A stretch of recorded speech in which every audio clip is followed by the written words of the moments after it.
that doesn't. Yes. Yeah. Well, holy cow, Steve, you're gonna freeze. I'm nice and warm, Sure. and you know, You brought the whole winter garb, didn't you? we're gonna, Yep, know, we gotta protect our ears. That's right. So we gotta have on our little hats. My wife tells me I never use my ears, so I might as well not even protect them. But they do help hold the reading glasses on, so. Well, I'm Mary C. Anderson, and I'm Steve Oconek, Trempealeau County Extension. we are doing an edition of Farmer's Corner. So welcome. So, Steve, you know, just the other day, I was like in shorts and I a know. t-shirt, and I had to dig out the old trusty Carhartt today Yep. because we have just got some kind of wind. Oh, it is. It's like 55 degrees today and overcast and this north wind, and you know, it brings up the old saying of why they call it May. Yes. It may be hot, it may be cold, it may snow, it may rain, you know, so that's why it's called May, and now we've got a cold day going on here. It really seems to me like maybe bygones be bygones, but you know, we used to have a cold January and a little bit warmer February and a slightly warmer March, and then April was making us feel really good. Sure. And by May, because there are no R's in the month, Right. little kids don't have to wear shoes. Right. Yeah. But so I looked before we came here to film. I looked up the temperatures for this spring. So growing degree days is a unit of measure that we calculate off the high and low temperatures, and it gives us an approximation of how much heat or cold we've had for the year. So we're either 20 growing degree days below normal, or we're even. Oh, okay. Depending on which Eau Claire or La Crosse location you use. So basically 20 growing degree days is like, so what? Yeah, it's and not so- it's not a big amount. So if you average it between La Crosse and Eau Claire, we're probably average. Yeah, we're about even. Yeah, so it seems real cold, but we're probably having about an average spring so far. Well, and it wasn't just but a couple years back that we had like 6 or 8 inches of snow on May 8th. Right. And right. I remember that because that one kind of stuck a dagger through my heart, because it was like, come on. I know. Yeah. Like winter's over. Come on. So, yeah. No. Even us tough Wisconsinites. I know. And you know, while we're standing here in the park, I'm noticing some of the oak trees, and the old timers used to say you shouldn't plant your corn until the oak leaves are the size of squirrels' ears. Right. Have you seen any squirrel ears lately to, you know, pull out the old slide rule? No, and I say, haven't, "Plant corn." but I think we're, you know, looking at these leaves, it's corn planting time, and we see the equipment moving down the road. Yes. And you can see the corn, the rows in the field planted, if you know what you're looking for. So, right, so it is planting season, and our planting season is actually a little bit behind last year. Okay. But we're above the 5-year average. Oh, okay, so that's a good thing. Right. So, yeah, it seems really cold, and people might be thinking, why in the world would you plant corn in this kind of weather? But our modern hybrids have great cold tolerance. We put, you know, right or wrong, depending on your philosophy, we put fungicides and seed treatments on them to keep the seed viable in the cold, wet ground for a long period of time. So, yeah, planting season this year, some people were starting around that 22nd, 20th of April, and they've just been poking it in the ground ever since. We've been a little bit on the dry side. We've been very on the dry side. I've noticed that. And even here on Lake Henry, to me it looks like the water level's down about 2 feet. Yeah. The intermittent stream that flows through one of our 2 farms is dry. Yep, right. And I worry because there's a small swale of a pool. Sure. And there's all kinds of little, I'm not sure, little junk fish or whatever. Yep. They're fun for the grandkid to watch and that whole jazz. But you know, it's like, man, we need a little more rain. We do. Yeah. So we're a couple inches behind normal. from where we are. Now, depending on where you live, in the last few days, you got 1.5 inches, 8/10, somewhere around that range. So that helped, and so timely rains can keep us going through the season. But man, we're behind normal already. Yep. We get into the hot, typically dry July and August time period, and it could be if we don't catch up and stay caught up. Right. And then there's other parts of the state that's really been inundated with a lot of water, and you know, it's one of those funny things, you just kind of got to float with it. Right. Literally, hopefully float with it. Yeah. And then maybe things will turn around and get a little more average, a little more normal. Right. I want to take a quick loop back around to our discussion of spring planting. Right. Okay. In the last few days, I had to do some running around, doing some extra errands, and I've seen lime tenders, and I've seen fertilizer spreaders, I've seen corn planters, I've seen drills, I've seen big tillage equipment. Right. I've seen a lot of really big stuff, not only on our state highways, but on our town roads and our county roads. Right. And you know, I really, because I almost got creamed, cause stoosh, you know, we got to slow down, folks. Yes. We got to pay attention for that farm machinery, and you know, you got to pay attention. And it takes 1 second for an accident to happen. It does. And so most farm equipment goes about 15 miles per hour. That's about as fast as they can safely pull a piece of equipment. Some of those tractors, you know, they can go quite a bit faster than that, but depending on how the equipment is set up, if they don't have brakes on some of that equipment, they can stop the tractor, but that piece of equipment might come up beside the tractor, or it's going to push the tractor forward. I just got to check this for one quick second because we didn't set a timer. Oh! We don't have Nancy here with the trusty kitchen timer. I know. Okay. But you know, yeah, how fast do some of those tender trucks go, those lime trucks? Most of them are only going, you know, 30, 35 miles an hour. So a lot of that equipment is, you know, under 30 miles per hour. Yeah. So if you're traveling 55, which nobody does that anymore. And here comes the math problem. Right. If you're driving... those story problems. If a tractor's driving 15 miles per hour and you're driving 55, how fast are you going to close on the rear end of that tractor? Right, and it's fast. So it is. So in those speeds, so the tractor is technically moving away from you, same direction you are, but you're coming up on it a lot faster. You will close a 100-yard distance in 5 seconds. Wow. Behind that. Yeah. And it's like hitting a brick wall. Mm-hmm. A brick wall with lots of sharp stuff sticking out of it. Right. And that little plastic and aluminum car you're driving, even though it costs you $48,000. Right. Forget it. Yeah. It's toast. And that $80,000, $90,000, $100,000 piece of tillage equipment that farmer is pulling is ruined. Right. The $250,000 to $300,000 tractor he's pulling it with could be ruined.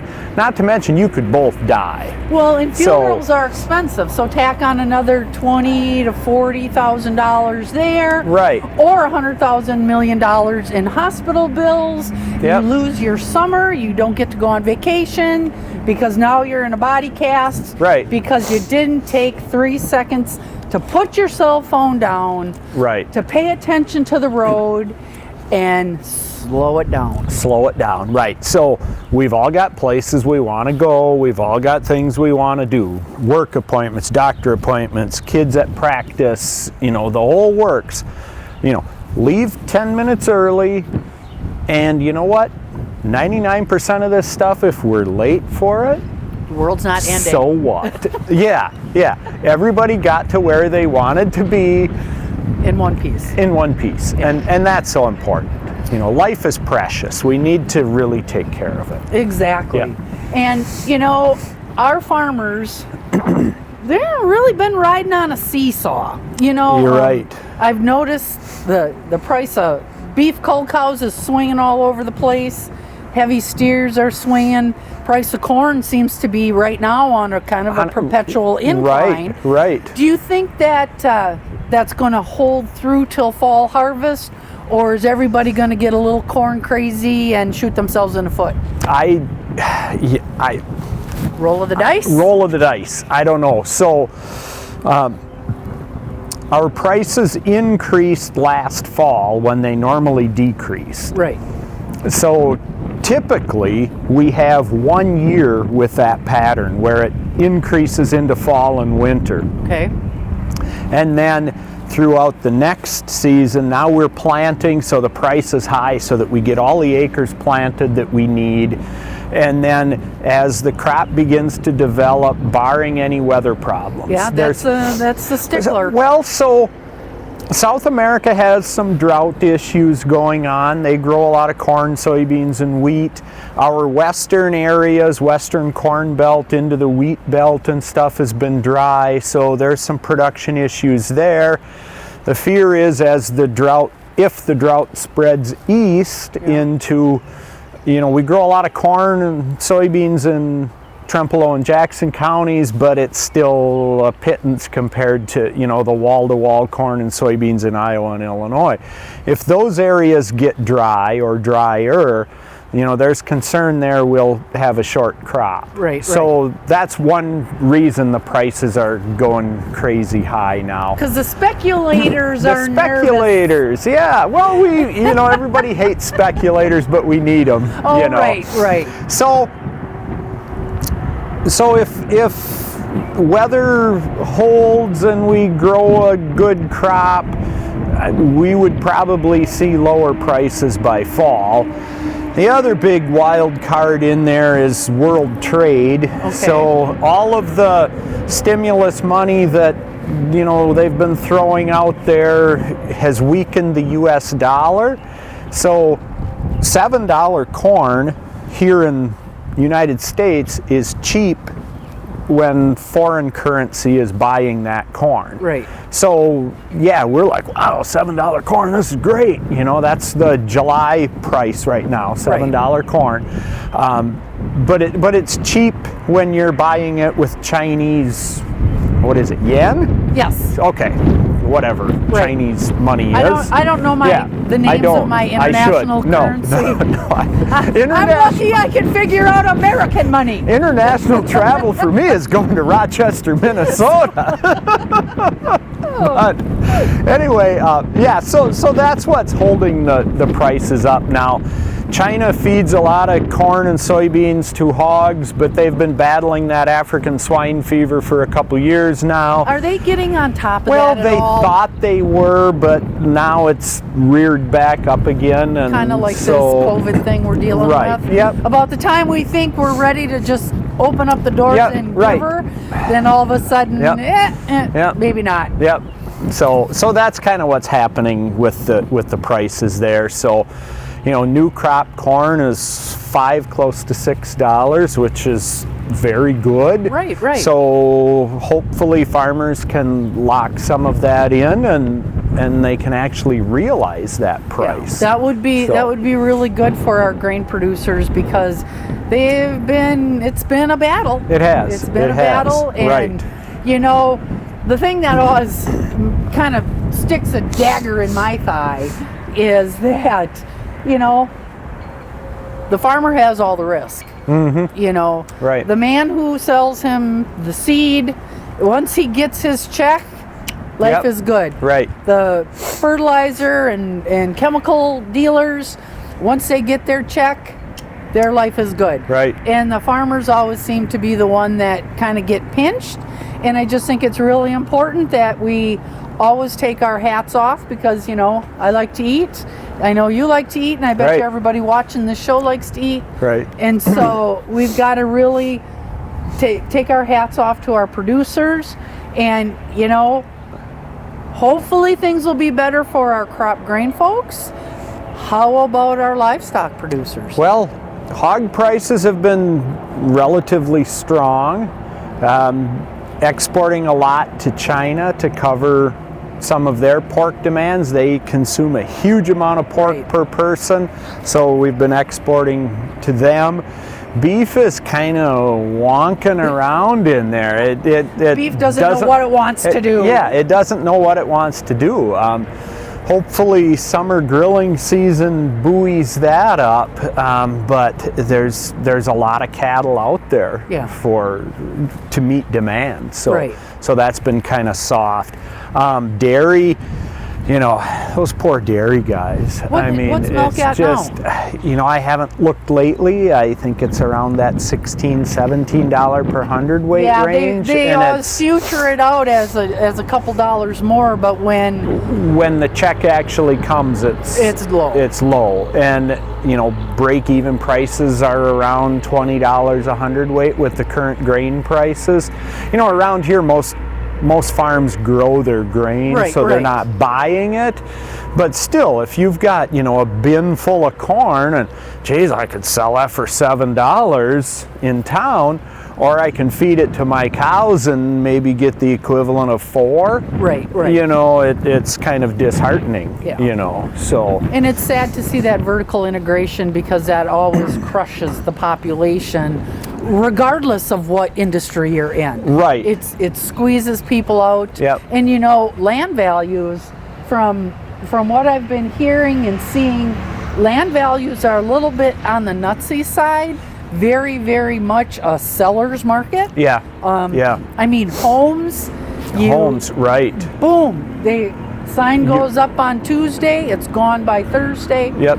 And you know, it's very interesting to see those trends, because I'm going to speculate Right. that the ag land prices are in that same boat. They are. So ag land has been selling it. Most of it is across the fence sales. Hey Mary, I'm retiring. You want to buy my land? Sure. How much you want? Well, I heard somebody paid X. I'll pay Right. that. Okay. You know, and so ag land, it's hard to get a real good handle on it. But the latest data I saw for this part of the state was around that $4,500 an acre. Okay. So that's. It just keeps trending higher Yeah. every year. Well, So- and you know, they're not making any more land. No, they're not. No. And you know, I had an opportunity to I had to run up to Eau Claire for something one day, and holy Hannah, is the urban shadow around Eau Claire just exploding. expanding Right, out into the right. countryside. I mean, some really, really nice soils Yeah. are now right. going to go into very fancy manicured lawns with McMansion type houses Right, on them. right. And once that ag land is gone, it's gone. Right. Yeah, you can't, it's not like putting it into CRP where you can come and mow the house down and plant corn. You know, that doesn't happen very easily. Surprise! So, yeah, whoops, it's gone.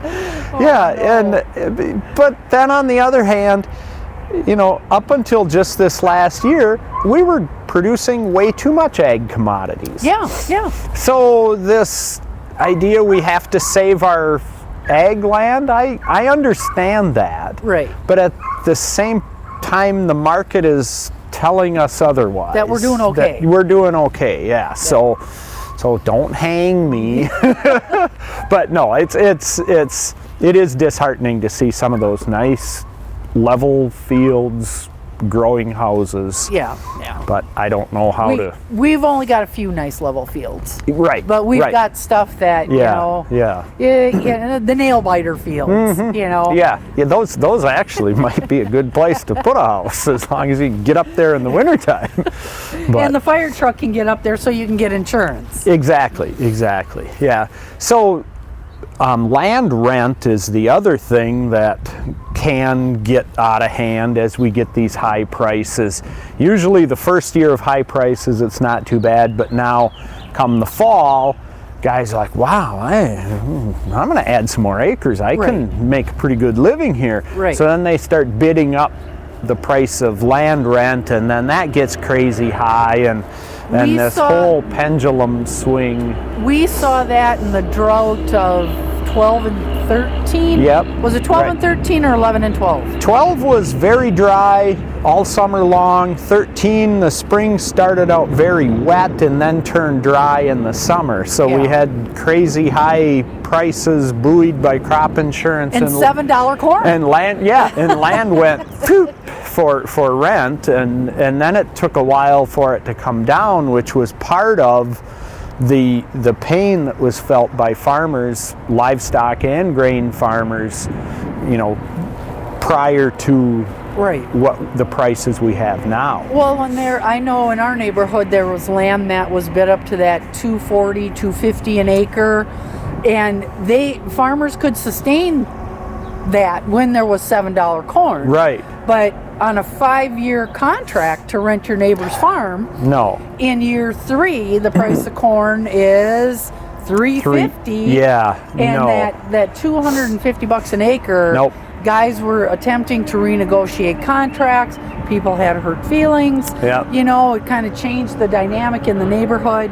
Yeah. And so hopefully everybody will just kind of take a deep breath and we can relax right Hopefully into this. everybody remembers, what in agriculture, what follows good times is bad times. Yeah. And so my relatively short life, I saw $5 corn in 1988. Ooh, you're old. Yeah.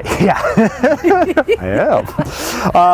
I remember 88. Yeah, I know. 1996, 97, we had some $4 or $5 corn. What followed the 96 high was $1.80, about 99, 2000. Yep. Then we came into the 2012, the $7 corn. $3 corn followed that. Right. So what's going to follow this $7 corn? Probably more $3 corn. Right. And also in that 96, 97 time frame, the philosophy around farm programs was changing. They came up with the Freedom to Farm program. Prior to that, people had base acres and they could plant, 90% of base or 85% of base, depending on what the USDA thought was out there for supplies. Then they went to the Freedom to Farm philosophy where you plant anything you want. Right. And they had some different price support mechanisms out there, but there was no acreage manipulation and No set like aside. that, no set aside. And it was called Freedom to Farm, and the proponents of that were saying, oh, we're never going to see $2 corn again. It's going to be, 2 plus. Yeah. Well, we never saw $2 corn for quite a while, but it was the bottom looking up. We're at $1.80, and geez, I wish I could get $2. So, we tend to get, who was that? Alan Greenspan called it irrational exuberance. Oh, he was okay. talking about the stock market, but Right. it's still markets, and Yeah. our mental capacity messes with us and Right. messes with our decision making as the prices are going up. It's greed. It's like I'm not selling $5 corn. It I'll could wait for be 6. 7 or 6, and then when it starts going down, then we panic and I can't sell $4 corn. It was just 5. And so we get that, and it's hard to beat that. Well, and it's very hard. And we forget to remember the cyclical trends that we've seen. Now, I've got a close friend who's really into weather. Okay. He watches the weather in the Soviet Union through his computer. Okay. In Mother Russia. Sure. And how when it's a brutal, 35 below winter in Russia, we have a mild winter. Sure. And how the global weather patterns. Mm-hmm. And I've known him for about 24, 25 years, and he's been spot on when we've been headed into drought conditions. Okay, sure. He has been sure. spot on when we're, get ready because it's going to be a cold winter. Oh, yeah. Yep. Ha, ha, ha. You're watching this weather trend thing. And by golly, he's right. And Sure. so they talk about global warming. Some people talk about global cooling. They talk about all kinds of different weather issues, and there used to be trends in weather. In the last few years, our weather trends have been kind of wonky. Sure. Sure. Right. Having almost zero moisture from end of September through January, almost February. I mean, right. We had 2 inches of snow here, 4 inches of snow there. Right. But we didn't have that good 24-incher. Sure. Where it locks everybody in. Right. You gotta take up days off work. Yeah. We can't do that anymore. No. Because now we all Zoom. Dang, Zoom. Oh no, our employers know that we all can successfully work from home. But I've about had it with the Zoom meeting. I have too. Right. I actually put on real pants today. Oh, look right. at that. Those are the. You're not out here in sweats. No. Tie? Yeah, sweatsuit and a tie. Right. Oh gracious. So what do you have going on coming forward in the spring? Everybody's itching. Kids are doing a little bit of sports. Yeah, right. Right. Restaurants are opening up a little bit. Right. Hopefully people are doing what they feel they need to do to stay safe when they go out to public. Right. We're not 6 feet apart, but we're outside in this brisk wind. And if anybody catches anything out here, I don't know. We've got a lot of air mixing here. Yes, so. I think so. Right. I think we're doing just fine. I think we are. But people are a little sensitive, but we just have to be respectful. Right. So long as whatever you think is right to keep you safe. Yeah. You try not to impose on other folks. Right. Because people have been, I've heard some grumbles talking to people that. I think people have COVID fatigue. They're either tired of being told to wear a mask, or they're tired of people griping about wearing masks. It's let's just be civil and let's just move on. Try to get along and move on. I've got to add. It's been tough. I've got to add a slightly funny story. I was talking to an avid sports person. Loves to be outside. Turkeys, ducks, pheasants, whatever's moving, whatever you can get a sticker or a tag for. Okay. At it. And 9 times out of 10, they sit in a blind with a camouflage mask on all day long during the hunting season. Sure. But talk about having a stroke for putting a mask on for 35 seconds while they go grab a pizza and a cola at the local convenience store. Sure. And I just, it was one of those arguments where it was like, I really respect your opinion. And, we're just going to dance with it. Right. That's how we're going to go. Right. Yeah. So what do you have coming up? Are you guys at Extension? Now, we've got a new name for the University of Wisconsin Cooperative We Extension. are UW-Madison Division of Extension. Okay. So what does the Division of Extension have coming down the line? And I know we've got to make sure that we're not getting out of screen here. Right.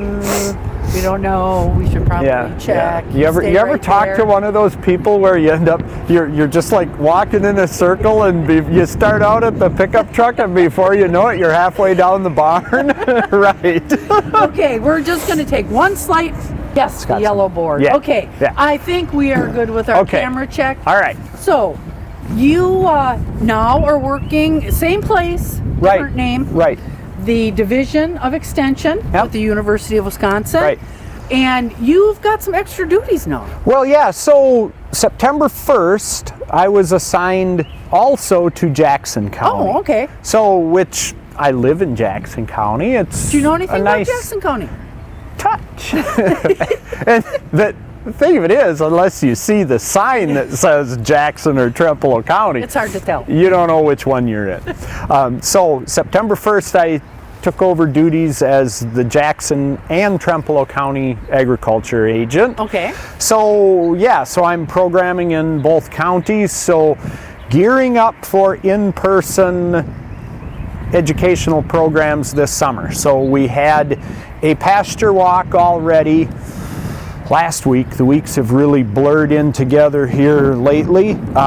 And then we're hoping every third Thursday of the month to have a pasture walk. You're right, around.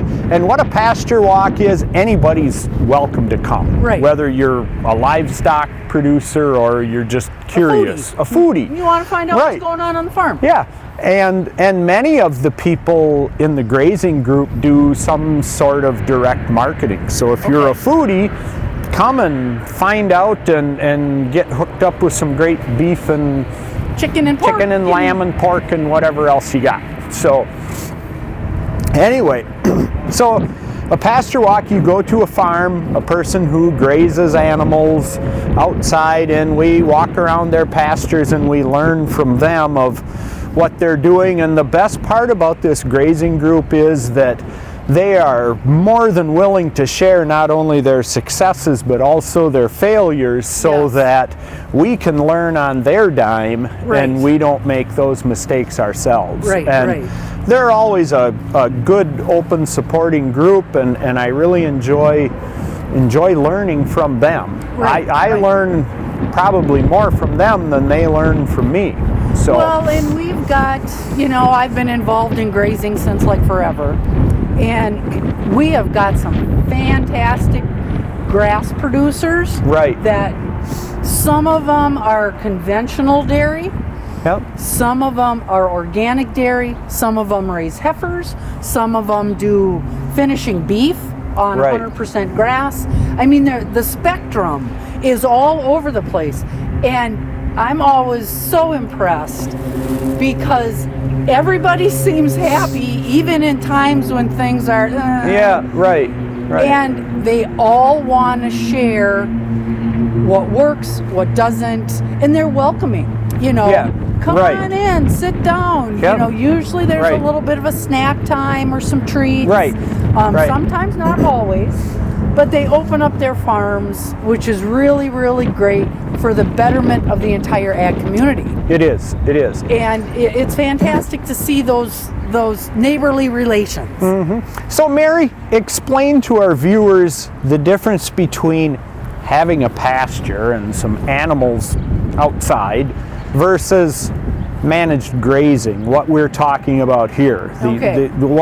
When we say that farmer's a grazer, what's the difference between somebody that puts some critters out on the hillside and somebody that manages the pastures? Well, one of the main differences is most grazers look at their herd, whatever herd they're managing, as harvesting equipment. And so, everyone's familiar with, that back 40 steep wood pasture that we can't grow nothing on and we can't do nothing with it. So we're going to pasture it. We put animals up on it. We check on them once in a while, give them some salt, some mineral as it's appropriate, pick up the survivors in the fall. And most farmers don't pick up the survivors in the fall. That's just a funny little pun. But, it's one of those things where it's more of a hands-off management. You check on them, make sure they've got water, salt and mineral, and they do their thing. A grazer will actually take some of their prime ag land, and they will seed it down to a mix of forages, grasses, clovers, alfalfa, depending on the soil type, and other forage that cows can harvest, and then they fence it. And some folks will use high tensile wire, some folks will use barbed wire, but the one commonality that they have is they will use something called poly wire, which is actually plastic filaments interwoven with what we use for our poly wires called turbo wire. So it's copper and stainless steel filaments. And they put them on a reel, and let's say it's my field that I'm grazing is a 10-acre field. And if I've got 50 beef cows, I'm going to do a calculation to say that my 50 beef cows need X pounds of forage that day. And so then you look at your 10-acre field and you go, oh, well, they should get a 2-acre piece. and they'll be on that. So how do you know? I mean, I look at this lawn out here. How would I measure that? How would I calculate how much? How would I know how much my cow needs to eat in a day, and how would I know how much that's going to produce? Well, there's calculations we run for the size of your animals. Okay. So if you've got 1,400 pound Holsteins, okay, Yep. we take that 1,400 pounds times 4%. Okay. That cow can intake about 2.5%. Sure. And then we've got 0.5% for trampling and 1% for wastage. Because a cow, is not going to go and eat grass where her herd mate, did number 1 and number 2. Sure. Those are zones of repugnance. They're not going to graze around Right. that. Right. And then we do that calculation and we times it times the number of animals. Okay. And that will give us how many pounds of forage that we need to have that herd have. Okay. Now, if you're feeding an in-the-barn ration, like for a dairy herd, Right. if you're feeding some supplemental grain or some corn silage or stalklage, what have you, then you factor that off because that percentage of that forage needs to be taken She's care eating of. that while she's being milked, Yep. for instance. Yep, for Right. instance, in the barn. And then we really look at your soil type. And what is your soil type? If you have a nutrient management plan, we look at your nutrient management plan, and we really also want to take a look at your soil samples. Sure. Because those 3 factors are a really good indicator of what your soil is capable of producing. Okay. Most row crop farmers and farmers who have cattle who don't graze, they get their cornfield soil sampled and they will test the alfalfa field, and they do these management things, so they want to make sure that their soil is in tip-top shape to support whatever they've got growing. Sure. And so the grazers do the same thing. Yep. And Okay. we'll look up the book numbers, and sometimes we'll base, what was your historical production? How many round bales did you get off this Sure. field? How many loads of corn silage did you chop? How about haylage? And then, of course, we always want to go out and we want to look at the density of the stand. Okay. Do we have a lot of bare ground? There's these cute little tools called pasture sticks Sure. that you can actually determine the density of your stand, the height of your stand, and then you can also do a 1x clip, 1 foot square, throw that around your pasture several times, cut it off, stick it in a bag, stick it in the microwave, carefully stick it in the microwave. Right. Do not start a fire in your wife's microwave. There's nothing more that raises Cain Ooh. in the household than when you come in the house and you know you shouldn't have put it on the popcorn set. Right. And you want to dry it down, and then you determine actually on a dry matter basis how much forage is available. Sure. And then you adjust your paddock size accordingly. Yep. In the springtime of the year, our pastures are typically growing fast, just like Right. your lawn grass. Right. And so you have to manage what's called the grazing wedge.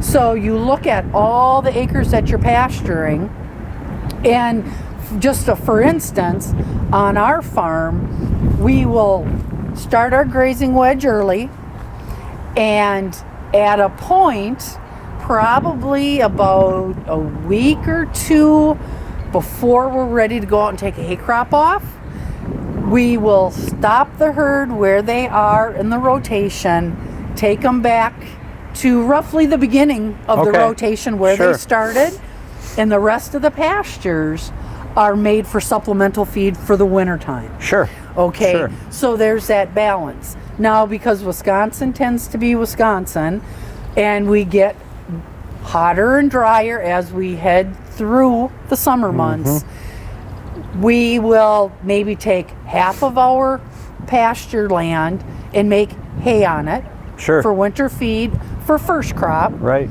Second crop, depending upon weather, we may add a quarter of that into our rotation take some more hay off, and then again for third crop. Right. And then if we get a good long growing season, then anything from September 1st, September 15th is usually allowed to rest, and we stockpile. Right. May take a late grazing.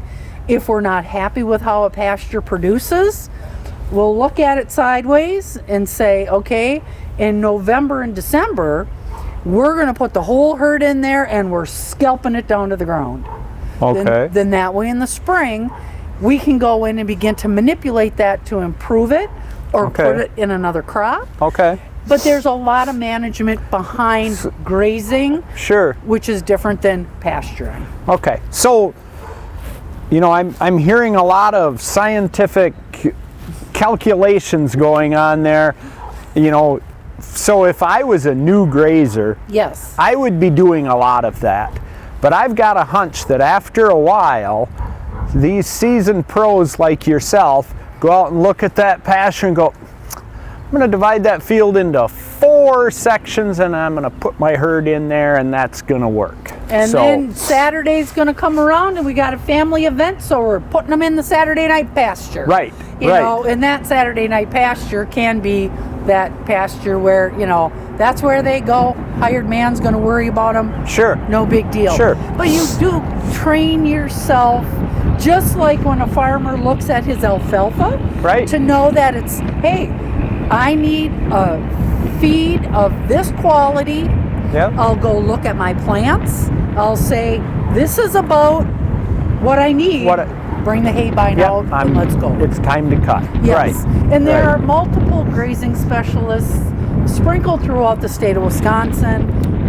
Most of us that are considered grazing specialists are actually certified through the NRCS. Okay. And so you have to take some What is classes. the NRCS? Oh, yes. The Natural Resources Conservation Service. Part of USDA. Yes. Yeah, Yep. right. Those are the folks out at Tower Drive that we along Highway 121. Yep. Right. Yep. Great folks to work with. They do a lot of conservation work, and they also have programs for new grazers that will help develop infrastructure, and then they usually refer you to a technical service provider / grazing specialist who will actually develop kind of like a nutrient management plan, but it's a managed grazing plan. Sure. And so then that's where you begin to learn about all the calculations, and a good part of that management plan is what the farmer's goals and objectives are for their grazing system. So, do they want a direct market? Do they want to do 100% grass milk? Do they want to expand a direct market? Do they want to custom graze somebody else's animals because they have more land than what they can utilize? Sure.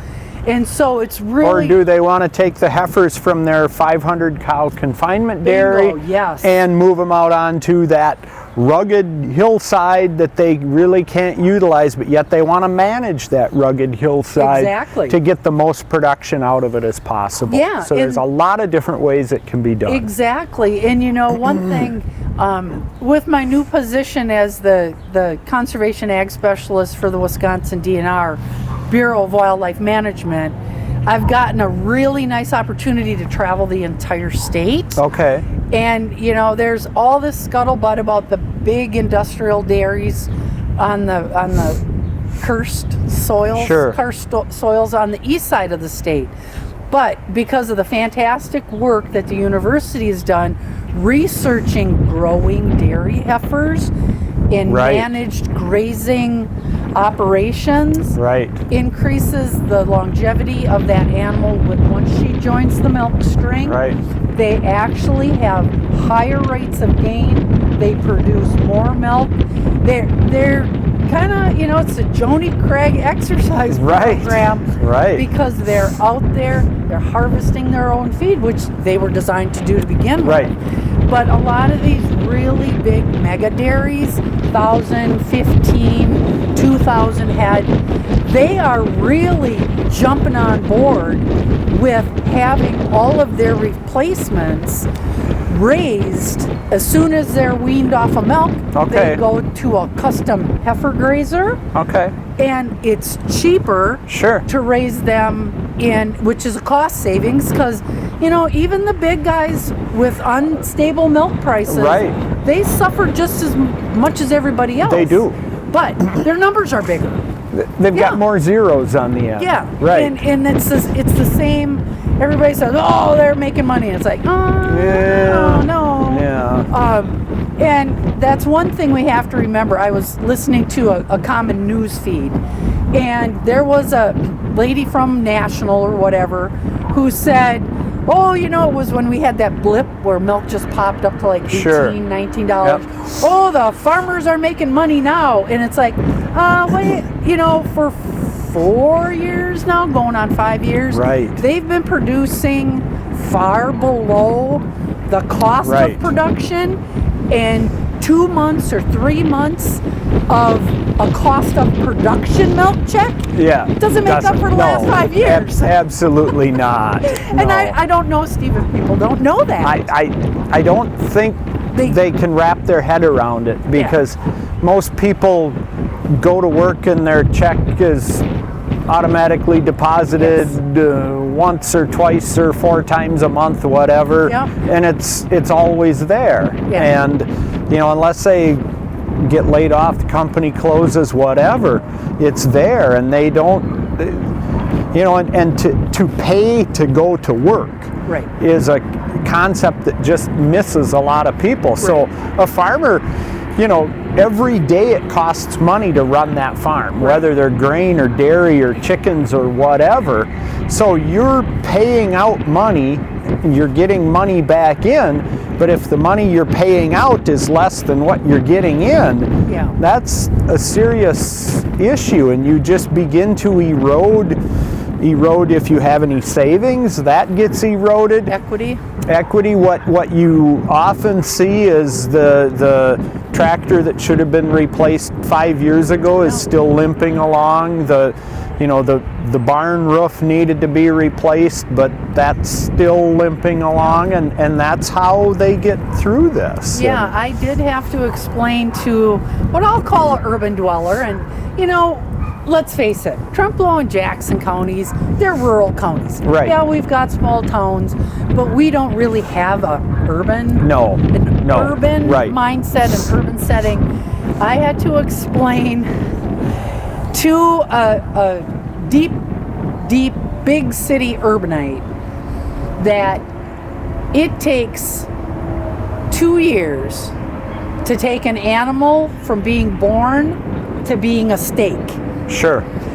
First off, they couldn't get their hands around that. You're right. And then it confused them even more when I said, the producer gives you, consumer, a 2-year interest-free loan, because they assume all the risk. If that one calf gets struck by lightning, has bloat, who knows, gets shot by a deer hunter who thinks a Jersey's a whitetail. Yeah, right. Boom, that's gone. And there's no replacing. I always call it unexpected asset conversion. Right. And it's really hard for people who don't come from a predominantly rural area to wrap their head around some of these really big farm concepts. Right. They just really don't understand it. Yeah, I know. So it's a tough concept, and for the dairy producer, it's 2 years until that female has her first calf and begins producing milk to pay that farm back. Right. But she's not profitable until she's had her second calf. Exactly. So it's a 3-year interest-free loan to the consumer. And from the dairy farmers. Right. Who are constantly getting pounded. You're right. Oh, goodness. And then on top of it, we've got, eat meatless burgers and almond milk and oat milk and I wonder how small the inflations are on the almond milkers. Do you have to change them every every 1,000. I'm wondering how you bed the stalls where the almond lays. Well, and does the almond ranch have a nutrient management plan? I don't know. I'm sorry, we kind of digressed down a rabbit hole. If people want to, people can eat and drink whatever they want. Yes. And I get that. But it's milk. Yeah. Milk comes from a mammal. Yes. It's if you want to call it almond juice. Oh. Go almond for beverage? it. Almond beverage. Almond fizz? Yeah. Oh, but coconut fizz? It's not milk. No, it's not. It is not milk. And I took an opportunity at a grocery up in one of the bigger cities to hunt down the veggie meat. Okay. Read your labels. Oof. If you really, and I respect people who are able to change up their diet because of whatever they believe to be their case. Yep. And wow. I've always been a label reader anyway. Sure. But I was really surprised that they're promoting this as being, this is supposed to be really healthy for you. And in reading that package, I kind of had to scratch my head a little bit. Some words you couldn't pronounce? Yeah. Okay. And about that much stuff in a burger that's about that big. On most farms. So when I eat a burger, my ingredients for the patty are hamburger, Lowry seasoned salt. Well, you don't have to cover up good meat. No, you don't. And it's just a sprinkle of that too, right? And if farmers could label their product, most of it would be at the base level: sunshine, plants, right, rain, right, and time. Exactly. Right. And time. And maybe that vegetation, maybe it's corn, maybe it's grass, maybe it's a combination of all the above. But we really have to pick up the phone and make some phone calls and say, you shouldn't label a processed vegetable patty as meat. No. Because meat is usually something that comes from an animal. Right.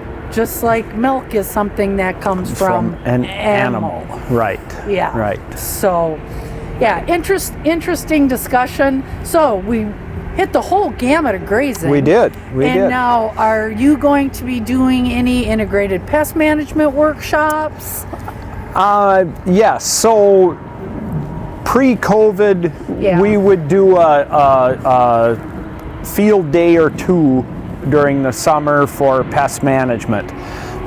The plan is there to do that. We don't have a date or a location or anything yet. We're kind of letting the season develop and see what happens. So we are going to have an organic weed control, organic management field day that first week of August. Okay. In the Black River Falls area. Okay. Just details will follow. We're just nailing stuff down. I was frantically doing some emails before I came here, and did I make you get a schedule for your summer? You did. Between like 10 and 10:30. No. So that was in the works for a while. So that's coming up. We'll have a field day or two for conventional growers, the pasture walks.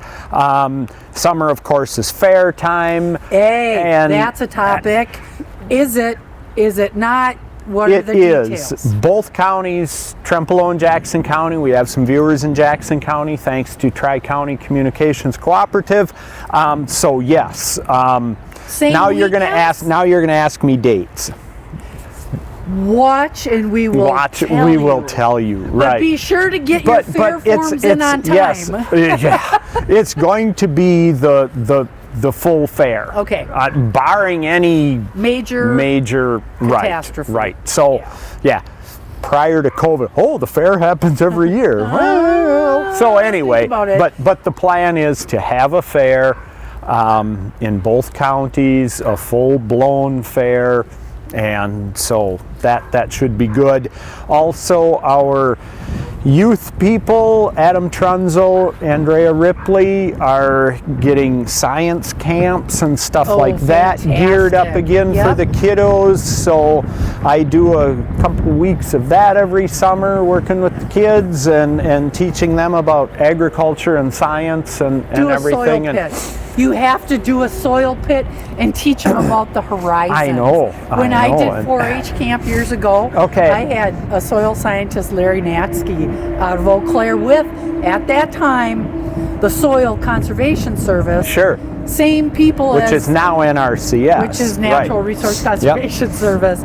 And he came down and he dug a half a dozen soil pits down on Petrick Park. Wow. And now Petrick Park is mostly river. Right.